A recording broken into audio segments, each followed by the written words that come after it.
ಎಲ್ಲರಿಗೂ ನಮಸ್ಕಾರ ಸ್ನೇಹಿತರೆ, ನಮ್ಮ ಚಾನಲ್ಗೆ ಸ್ವಾಗತ. ಇವತ್ತಿನ ಈ ವಿಡಿಯೋದಲ್ಲಿ 2026ನೇ ಇಸವಿಯಲ್ಲಿ ಆಗಸ್ಟ್ ತಿಂಗಳಲ್ಲಿ ಬಂದಿರುವಂತಹ ಸಂಕಷ್ಟಾರ ಚತುರ್ಥಿ ಯಾವ ದಿನ ಬಂದಿದೆ, ಯಾವಾಗ ಆಚರಣೆ ಮಾಡಬೇಕು, ಸಂಕಷ್ಟಿ ತಿಥಿಯು ಯಾವಾಗ ಪ್ರಾರಂಭವಾಗುತ್ತದೆ, ಯಾವಾಗ ಅಂತ್ಯವಾಗುತ್ತದೆ, ಪೂಜಾ ಶುಭ ಮುಹೂರ್ತಗಳು ಯಾವುವು ಹಾಗೂ ಪೂಜಾ ವಿಧಾನವೇಗೆ, ಈ ದಿನದಂದು ಯಾವ ನಿಯಮಗಳನ್ನು ಅನುಸರಿಸಬೇಕು ಮತ್ತು ಸಂಕಷ್ಟಿ ಚತುರ್ಥಿ ಚಂದ್ರೋದಯ ಸಮಯವೇನು, ಚಂದ್ರನಿಗೆ ಹೇಗೆ ಅರ್ಘ್ಯವನ್ನು ನೀಡಬೇಕು, ಏರಂಬ ಮಹಾಗಣಪತಿ ಸಂಕಷ್ಟಾರ ಚತುರ್ಥಿಯ ಬಗ್ಗೆ ಸಂಪೂರ್ಣ ಮಾಹಿತಿಯನ್ನು ಇವತ್ತಿನ ಈ ವಿಡಿಯೋ ಮೂಲಕ ತಿಳಿದುಕೊಳ್ಳೋಣ ಸ್ನೇಹಿತರೆ. ಆಗಸ್ಟ್ 31ನೇ ತಾರೀಕು 2026 ಸೋಮವಾರದಂದು ಬರುವ ಸಂಕಷ್ಟಾರ ಚತುರ್ಥಿಯನ್ನು ಭಾದ್ರಪದ ಮಾಸದ ಕೃಷ್ಣ ಪಕ್ಷದ ಏರಂಬ ಸಂಕಷ್ಟಾರ ಚತುರ್ಥಿ ಎಂದು ಕರೆಯುತ್ತೇವೆ. ಆಗಸ್ಟ್ ತಿಂಗಳಲ್ಲಿ ಇದು 2ನೇ ಸಂಕಷ್ಟಾರ ಚತುರ್ಥಿಯಾಗಿದ್ದು, ಈ ದಿನ ವಿಘ್ನ ನಿವಾರಕನಾದ ಗಣೇಶನನ್ನು ಭಕ್ತಿಯಿಂದ ಪೂಜಿಸುವುದರಿಂದ ಜೀವನದ ಎಲ್ಲ ಕಷ್ಟಗಳು ಮತ್ತು ಅಡೆತಡೆಗಳು ನಿವಾರಣೆಯಾಗುತ್ತವೆ. ಆಗಸ್ಟ್ 31ರ ಸಂಕಷ್ಟಾರ ಚತುರ್ಥಿಯ ತಿಥಿ, ಸಮಯ, ಚಂದ್ರೋದಯ ಮತ್ತು ಪೂಜಾ ವಿಧಾನದ ಬಗ್ಗೆ ಸಂಪೂರ್ಣ ಮಾಹಿತಿಯನ್ನು ತಿಳಿದುಕೊಳ್ಳೋಣ ಸ್ನೇಹಿತರೆ. ಚತುರ್ಥಿ ತಿಥಿ ಪ್ರಾರಂಭವಾಗುವುದು ಆಗಸ್ಟ್ 31ನೇ ತಾರೀಕು 2026ರಂದು ಬೆಳಿಗ್ಗೆ 8:50 ಪ್ರಾರಂಭವಾಗುತ್ತದೆ. ಚತುರ್ಥಿ ತಿಥಿ ಮುಕ್ತಾಯಗೊಳ್ಳುವುದು ಸೆಪ್ಟೆಂಬರ್ 1ನೇ ತಾರೀಕು 2026ರಂದು ಬೆಳಿಗ್ಗೆ 7:41 ಮುಕ್ತಾಯಗೊಳ್ಳುತ್ತದೆ. ಚಂದ್ರೋದಯ ಸಮಯವೆಂದರೆ ರಾತ್ರಿ 8:52 ಚಂದ್ರ ದರ್ಶನವಾಗುತ್ತದೆ. ಏರಂಬ ಸಂಕಷ್ಟಾರ ಚತುರ್ಥಿಯು ಹಿಂದೂ ಧರ್ಮದಲ್ಲಿ ಗಣೇಶನಿಗೆ ಸಮರ್ಪಿತವಾದ ಅತ್ಯಂತ ಪವಿತ್ರವಾದ ಉಪವಾಸ ವ್ರತಗಳಲ್ಲಿ ಒಂದಾಗಿದೆ. ಹಿಂದೂ ಪಂಚಾಂಗದ ಪ್ರಕಾರ ಶ್ರಾವಣ ಮಾಸದ ಕೃಷ್ಣ ಪಕ್ಷದ ಚತುರ್ಥಿ ತಿಥಿಯೊಂದು ಆಚರಣೆ ಮಾಡಲಾಗುವ ಸಂಕಷ್ಟಾರ ಚತುರ್ಥಿಯನ್ನು ಏರಂಬ ಸಂಕಷ್ಟಾರ ಚತುರ್ಥಿ ಎಂದು ಕರೆಯುತ್ತೇವೆ. ಈ ಸಂಕಷ್ಟಿಯನ್ನು ಆಚರಣೆ ಮಾಡುವುದರಿಂದ ಜೀವನದ ಎಲ್ಲ ಕಷ್ಟಗಳು, ವಿಘ್ನಗಳು ನಿವಾರಣೆಯಾಗಲು ಈ ವ್ರತವನ್ನು ಅತ್ಯಂತ ಭಕ್ತಿ ಮತ್ತು ಶ್ರದ್ಧೆಯಿಂದ ಆಚರಣೆ ಮಾಡುತ್ತೇವೆ. ಈ ಪವಿತ್ರ ದಿನದ ಮಹತ್ವ, ಗಣೇಶನ ರೂಪ ಮತ್ತು ಪೂಜಾ ವಿಧಾನದ ಬಗ್ಗೆ ಸಂಪೂರ್ಣ ಮಾಹಿತಿಯನ್ನು ತಿಳಿದುಕೊಳ್ಳೋಣ ಸ್ನೇಹಿತರೆ. ಗಣೇಶನ ಏರಂಬ ರೂಪದ ಮಹತ್ವ. ಏರಂಬ ಸಂಕಷ್ಟ ಚತುರ್ಥಿಯೊಂದು ಗಣೇಶನ 32ನೇ ರೂಪಗಳಲ್ಲಿ ಒಂದಾದ ಏರಂಬ ಮಹಾಗಣಪತಿಯನ್ನು ವಿಶೇಷವಾಗಿ ಆರಾಧಿಸಲಾಗುತ್ತದೆ. ವಿಶೇಷ ರೂಪ. ಏರಂಬ ಗಣೇಶನಿಗೆ 5 ಮುಖಗಳು, ಪಂಚಮುಖ ಮತ್ತು 10 ಕೈಗಳು ಇರುತ್ತವೆ. ಈ ರೂಪದಲ್ಲಿ ಗಣೇಶನು ಸಿಂಹದ ಮೇಲೆ ಕುಳಿತಿರುತ್ತಾನೆ. ಹೆಸರಿನ ಅರ್ಥ. ಸಂಸ್ಕೃತದಲ್ಲಿ ಏ ಎಂದರೆ ದುರ್ಬಲರು ಅಥವಾ ಅಸಹಾಯಕರು ಮತ್ತು ರಂಬ ಎಂದರೆ ರಕ್ಷಕ, ಅಂದರೆ ಅಸಹಾಯಕರನ್ನು ಮತ್ತು ದೀನರನ್ನು ರಕ್ಷಿಸಲು ಕರುಣಾಮಯಿ ದೇವರು ಎಂದರ್ಥ. ರಕ್ಷಣೆಯ ಸಂಕೇತ. ಈತನ 5 ಮುಖಗಳು 4 ದಿಕ್ಕುಗಳು ಮತ್ತು ಆಕಾಶವನ್ನು ಪ್ರತಿಬಿಂಬಿಸುತ್ತವೆ. ಇದು ದೇವರು ಸರ್ವವ್ಯಾಪ್ತಿ ಎಂಬುದನ್ನು ತೋರಿಸುತ್ತದೆ. ಏರಂಬ ಮಹಾಗಣಪತಿಯ ವ್ರತಾಚರಣೆಯ ಮಹತ್ವ ಮತ್ತು ಪ್ರಯೋಜನಗಳು.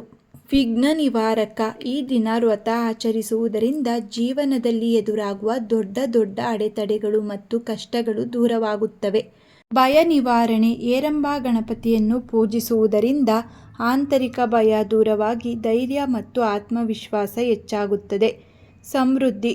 ಕುಟುಂಬದಲ್ಲಿ ಸುಖ, ಶಾಂತಿ ಮತ್ತು ಐಶ್ವರ್ಯ ಮತ್ತು ವ್ಯಾಪಾರ ವ್ಯವಹಾರಗಳಲ್ಲಿ ಯಶಸ್ಸು ಸಿಗುತ್ತದೆ. ಸಂಕಷ್ಟಾರ ಚತುರ್ಥಿ ಸರಳ ಪೂಜಾ ವಿಧಾನ. ಬೆಳಿಗ್ಗೆ ಬೇಗ ಎದ್ದು ಸ್ನಾನ ಮಾಡಿ ಶುದ್ಧವಾದ ವಸ್ತ್ರವನ್ನು ಧರಿಸಬೇಕು. ಮನೆಯನ್ನು ಶುಚಿಗೊಳಿಸಿ ದೇವರ ಮನೆಯನ್ನು ಸಿದ್ಧಪಡಿಸಿಕೊಂಡು ರಂಗೋಲಿಯನ್ನು ಹಾಕಿ ಸ್ವಚ್ಛ ಮಾಡಿಕೊಳ್ಳಬೇಕು. ದೇವರ ಮನೆಯಲ್ಲಿ ಗಣೇಶ ದೇವರ ವಿಗ್ರಹ ಅಥವಾ ಫೋಟೋವನ್ನು ಇಟ್ಟು 2 ಕಡೆ ದೀಪವನ್ನು ಹಚ್ಚಿಟ್ಟುಕೊಂಡು ಪೂಜೆಯ ಸ್ಥಳದಲ್ಲಿ ಕುಳಿತು ಓಂ ವಿಘ್ನೇಶ್ವರಾಯ ನಮಃ ಎಂಬ ಮಂತ್ರವನ್ನು ಜಪಿಸುತ್ತಾ ಉಪವಾಸವನ್ನು ಕಟ್ಟುನಿಟ್ಟಾಗಿ ಆಚರಿಸುವ ಸಂಕಲ್ಪವನ್ನು ಮಾಡಿಕೊಳ್ಳಬೇಕು. ಗಣಪತಿಗೆ ಗಂಧ, ಕುಂಕುಮ, ಅಕ್ಷತೆ, ಹೂವು, ಪಂಚಾಮೃತ ಅಭಿಷೇಕ, ಶುದ್ಧೋದಕ ಅಭಿಷೇಕವನ್ನು ಅರ್ಪಣೆ ಮಾಡಬೇಕು. ಹೂಗಳ ಜೊತೆಗೆ ಗಣೇಶನಿಗೆ ಇಷ್ಟವಾದ ದೂರ್ವ, ಗರಿಕೆ ಹುಲ್ಲು, ಕೆಂಪು ದಾಸವಾಳದ ಹೂವುಗಳು, ಮೋದಕ, ಲಡ್ಡು, ತೆಂಗಿನಕಾಯಿ, ಬಾಳೆಹಣ್ಣು ಗಣೇಶನಿಗೆ ಪ್ರಿಯವಾದ ವಸ್ತುಗಳು. ಇವುಗಳನ್ನು ಗಣಪತಿಗೆ ಅರ್ಪಣೆ ಮಾಡಬೇಕು. ದೀಪ, ಧೂಪ, ಪೂಜೆಯನ್ನು ಸಲ್ಲಿಸಿದ ನಂತರ ನೈವೇದ್ಯವನ್ನು ಸಮರ್ಪಣೆ ಮಾಡಿ ಗಣೇಶನಿಗೆ ಜಪಿಸಬೇಕಾದ ಮಂತ್ರಗಳು. ಗಣೇಶನ ಮೂಲ ಮಂತ್ರ ಓಂ ಗಂ ಗಣಪತಿಯೇ ನಮಃ. ಎಂಬ ಮಂತ್ರವನ್ನ 108 ಬಾರಿ ಜಪ ಮಾಡಿ. ಹಾಗೆ ಗಣೇಶನ ಧ್ಯಾನ ಶ್ಲೋಕವನ್ನ ಹೇಳಿಕೊಳ್ಳಿ. ವಕ್ರತುಂಡ ಮಹಾಕಾಯ ಸೂರ್ಯಕೋಟಿ ಸಮಪ್ರಭ ನಿರ್ವಿಘ್ನಂ ಕುರು ಮೇ ದೇವ ಸರ್ವಕಾರ್ಯೇಷು ಸರ್ವದಾ ಎಂಬ ಶ್ಲೋಕವನ್ನ ಹೇಳಿ. ಜೊತೆಗೆ ಗಣೇಶನ ಗಾಯತ್ರಿ ಮಂತ್ರವನ್ನು ಕೂಡ ಪಠನೆ ಮಾಡಿ. ಓಂ ಏಕದಂತಾಯ ವಿದ್ಮಹೇ ವಕ್ರತುಂಡಾಯ ಧೀಮಹಿ ತನ್ನೋ ದತ್ತಿ ಪ್ರಚೋದಯತ್. ಆ ಶ್ಲೋಕವನ್ನ ಹೇಳಿಕೊಂಡು ಗಣಪತಿಗೆ ನಮಸ್ಕಾರವನ್ನ ಸಲ್ಲಿಸಬೇಕು. ಗಣಪತಿಗೆ ಪೂಜೆ ಮಾಡಿದ ನಂತರ ಚಂದ್ರನಿಗೆ ಪೂಜೆಯನ್ನ ಮಾಡಿ ಚಂದ್ರ ದರ್ಶನವನ್ನ ಮಾಡಿ ಹಾಗೂ ಅರ್ಘ್ಯವನ್ನ ಸಮರ್ಪಣೆ ಮಾಡಿ. ಈ ದಿನ ಶ್ರೀ ಗಣೇಶನ ಕೃಪೆಯನ್ನು ಪಡೆಯಲು ಮತ್ತು ಜೀವನದಲ್ಲಿನ ಸಂಕಷ್ಟಗಳನ್ನ ನಿವಾರಿಸಿಕೊಳ್ಳಲು ಈ ವ್ರತವನ್ನ ಅತ್ಯಂತ ಭಕ್ತಿಯಿಂದ ಆಚರಣೆ ಮಾಡುತ್ತೇವೆ. ಸಂಕಷ್ಟಾರ ಚತುರ್ಥಿ ಶ್ರೀ ಗಣೇಶನ ಆರಾಧನೆಗೆ ಸಮರ್ಪಿತವಾದ ಅತ್ಯಂತ ಪವಿತ್ರವಾದ ವ್ರತವಾಗಿದೆ. ಈ ದಿನ ಭಕ್ತರು ಉಪವಾಸವನ್ನ ಆಚರಿಸಿ ರಾತ್ರಿ ಚಂದ್ರ ದರ್ಶನದ ನಂತರ ವ್ರತವನ್ನ ಮುಕ್ತಾಯಗೊಳಿಸುತ್ತಾರೆ.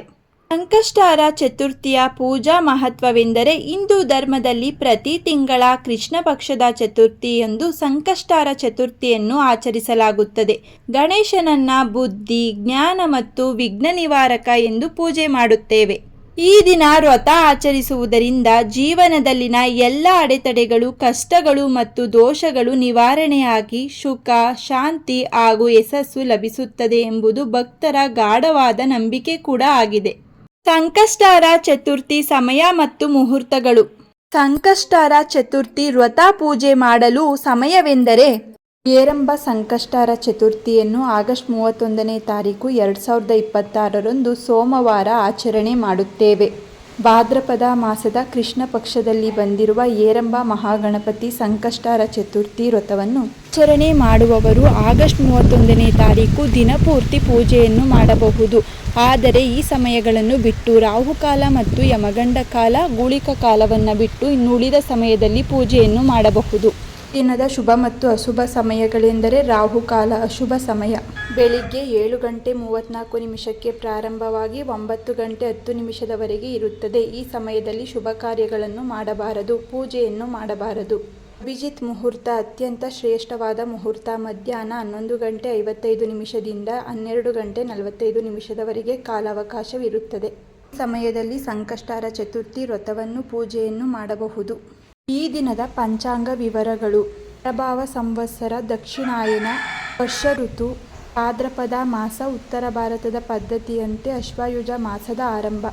ಕೃಷ್ಣ ಪಕ್ಷ ತೃತೀಯ ತಿಥಿ ಮುಂಜಾನೆ 8:52 ಇರುತ್ತದೆ. ಈ ಬಳಿಕ ಚತುರ್ಥಿ ತಿಥಿ ಆರಂಭವಾಗುತ್ತದೆ. ರೇವತಿ ನಕ್ಷತ್ರ, ಗಂಡಯೋಗ, ಬಾಲವಕರಣ. ಸೂರ್ಯೋದಯ ಬೆಳಿಗ್ಗೆ 6:09 ಪ್ರಾರಂಭವಾಗುತ್ತದೆ. ಸೂರ್ಯಾಸ್ತ ಸಂಜೆ 6:30 ಮುಕ್ತಾಯಗೊಳ್ಳುತ್ತದೆ. ಈ ಸಮಯದಲ್ಲಿ ಸಂಕಷ್ಟಿಯರ ಚತುರ್ಥಿ ವ್ರತದ ಅರ್ಘ್ಯವನ್ನ ಸಮರ್ಪಣೆ ಮಾಡಬೇಕು. ಚಂದ್ರೋದಯ ಸಮಯವೆಂದರೆ ಆಗಸ್ಟ್ 31ನೇ ತಾರೀಕು ರಾತ್ರಿ 8:52 ಚಂದ್ರ ಉದಯವಾಗುತ್ತದೆ. ಈ ಸಮಯದಲ್ಲಿ ಚಂದ್ರನಿಗೆ ಅರ್ಘ್ಯವನ್ನು ನೀಡಬೇಕು. ಚಂದ್ರ ದರ್ಶನದ ನಂತರ ವ್ರತವನ್ನ ಪಾರಣ ಮಾಡಬೇಕು. ಸಂಕಷ್ಟಾರ ಚತುರ್ಥಿ ವ್ರತವನ್ನ ಆಚರಿಸುವುದರಿಂದ ಜೀವನದ ಅಡೆತಡೆಗಳು ನಿವಾರಣೆಯಾಗುತ್ತವೆ, ಕಾರ್ಯಗಳಲ್ಲಿ ಯಶಸ್ಸು ದೊರೆಯುತ್ತದೆ, ಆರ್ಥಿಕ ಹಾಗೂ ಕುಟುಂಬದ ಸಂಕಷ್ಟಗಳು ಕಡಿಮೆಯಾಗುತ್ತವೆ, ಬುದ್ಧಿ, ಜ್ಞಾನ ಮತ್ತು ಶುಭ ಫಲಗಳು ಲಭಿಸುತ್ತವೆ. ಅಷ್ಟೇ ಅಲ್ಲದೆ ಸಂತಾನ ಸುಖ ಮತ್ತು ಆರೋಗ್ಯವು ವೃದ್ಧಿಯಾಗುತ್ತದೆ. ಕಾಲಬಾಧೆ, ಶತ್ರುಬಾಧೆ ಮತ್ತು ಮಾನಸಿಕ ಒತ್ತಡವನ್ನು ಕಡಿಮೆ ಮಾಡುತ್ತದೆ ಹಾಗೂ ಶಿಕ್ಷಣ, ಉದ್ಯೋಗ ಮತ್ತು ವ್ಯಾಪಾರದಲ್ಲಿ ಯಶಸ್ಸು ದೊರೆಯುತ್ತದೆ. ನಮ್ಮ ಜೀವನದಲ್ಲಿ ಸಮೃದ್ಧಿಯು ನೆಲೆಸುತ್ತದೆ. ಆಗಸ್ಟ್ 31ನೇ ತಾರೀಕು ರಾತ್ರಿ 8:45 ಚಂದ್ರೋದಯ ಸಮಯ. ಈ ಸಮಯದಲ್ಲಿ ಚಂದ್ರನ ದರ್ಶನವನ್ನ ಮಾಡಬೇಕು. ಚಂದ್ರನಿಗೆ ನೀರು, ಅರ್ಘ್ಯವನ್ನ ಅರ್ಪಿಸಬೇಕು. ಹೂವು ಮತ್ತು ಅಕ್ಷತೆಯನ್ನು ಸಮರ್ಪಿಸಬೇಕು. ಚಂದ್ರನಿಗೆ ನಮಸ್ಕಾರ ಮಾಡಬೇಕು. ನಂತರ ಗಣೇಶನ ಪ್ರಸಾದವನ್ನು ಸೇವಿಸಿ ಉಪವಾಸವನ್ನು ಮುಗಿಸಬೇಕು. ಈ ದಿನ ದಾನವನ್ನು ಮಾಡಬೇಕು. ಈ ದಿನ ದಾನ ಮಾಡಿದರೆ ವಿಶೇಷ ಫಲ ಪ್ರಾಪ್ತಿಯಾಗುತ್ತದೆ. ಯಾವ ದಾನಗಳನ್ನು ಮಾಡಬೇಕು ಎಂದರೆ ಹಣ್ಣುಗಳ ದಾನ, ಬಟ್ಟೆಗಳ ದಾನ, ಬೆಲ್ಲ ಮತ್ತು ಧಾನ್ಯಗಳ ದಾನ, ವಿದ್ಯಾರ್ಥಿಗಳಿಗೆ ಪುಸ್ತಕಗಳ ದಾನವನ್ನು ಮಾಡಬೇಕು. ಗಣೇಶನ ಚತುರ್ಥಿ ದಿನ ಇವುಗಳನ್ನು ದಾನ ಮಾಡಿದರೆ ಗಣೇಶನ ವಿಶೇಷ ಅನುಗ್ರಹ ದೊರೆಯುತ್ತದೆ.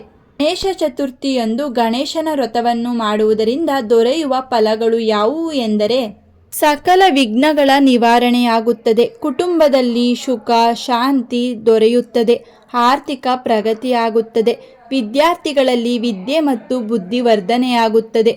ಆರೋಗ್ಯ ಮತ್ತು ಆಯುಷ್ಯ ವೃದ್ಧಿಯಾಗುತ್ತದೆ ಮತ್ತು ನಮ್ಮ ಮನೋಕಾಮನೆಗಳು ಪೂರ್ಣವಾಗುತ್ತವೆ. ಆದ್ದರಿಂದ ಪ್ರತಿಯೊಬ್ಬರೂ ಸಂಕಷ್ಟಹರ ಚತುರ್ಥಿ ವ್ರತವನ್ನು ಶ್ರದ್ಧಾಭಕ್ತಿಯಿಂದ ಆಚರಣೆ ಮಾಡಿ ತಪ್ಪದೆ ದಯವಿಟ್ಟು. ಸ್ನೇಹಿತರೆ, ಇವತ್ತಿನ ಈ ವಿಡಿಯೋದಲ್ಲಿ 2026ನೇ ಇಸವಿಯಲ್ಲಿ ಆಗಸ್ಟ್ ತಿಂಗಳಲ್ಲಿ ಬರುವಂತಹ ಹೇರಂಬ ಮಹಾಗಣಪತಿ ಸಂಕಷ್ಟಹರ ಚತುರ್ಥಿ ಯಾವ ದಿನ ಬಂದಿದೆ, ಯಾವಾಗ ಆಚರಣೆ ಮಾಡಬೇಕು, ಹೇರಂಬ ಮಹಾಗಣಪತಿ ರೂಪದ ಮಹತ್ವವೇನು, ಹೇರಂಬ ಮಹಾಗಣಪತಿ ವ್ರತಾಚರಣೆಯ ಮಹತ್ವ ಮತ್ತು ಪ್ರಯೋಜನಗಳೇನು, ಸಂಕಷ್ಟಿ ಚತುರ್ಥಿಯ ಸಮಯವೇನು, ಚಂದ್ರೋದಯ ಸಮಯವೇನು, ಚಂದ್ರನಿಗೆ ಹೇಗೆ ಅರ್ಘ್ಯವನ್ನು ನೀಡಬೇಕು ಹಾಗೂ ಹೇರಂಬ ಮಹಾಗಣಪತಿ ಸಂಕಷ್ಟಹರ ಚತುರ್ಥಿಯ ಪೂಜಾ ವಿಧಾನದ ಬಗ್ಗೆ ಸಂಪೂರ್ಣ ಮಾಹಿತಿಯನ್ನು ಇವತ್ತಿನ ಈ ವಿಡಿಯೋ ಮೂಲಕ ತಿಳಿಸಿದ್ದೇವೆ. ಸ್ನೇಹಿತರೆ, ಇವತ್ತಿನ ಈ ಮಾಹಿತಿ ನಿಮಗೆ ಇಷ್ಟವಾಗಿದ್ದಲ್ಲಿ ಈ ವಿಡಿಯೋವನ್ನು ಲೈಕ್ ಮಾಡಿ, ಹಾಗೆ ನಿಮ್ಮ ಫ್ಯಾಮಿಲಿ ಮತ್ತು ಫ್ರೆಂಡ್ಗೆ ಶೇರ್ ಮಾಡಿ. ಇದೇ ರೀತಿಯ ಮತ್ತಷ್ಟು ಮಾಹಿತಿಗಾಗಿ ನಮ್ಮ ಚಾನಲನ್ನು ಸಬ್ಸ್ಕ್ರೈಬ್ ಮಾಡಿಕೊಳ್ಳಿ. ಮತ್ತೆ ಸಿಗೋಣ ಮತ್ತೊಂದು ಮಾಹಿತಿಯ ಮೂಲಕ. ಎಲ್ಲರಿಗೂ ಧನ್ಯವಾದಗಳು.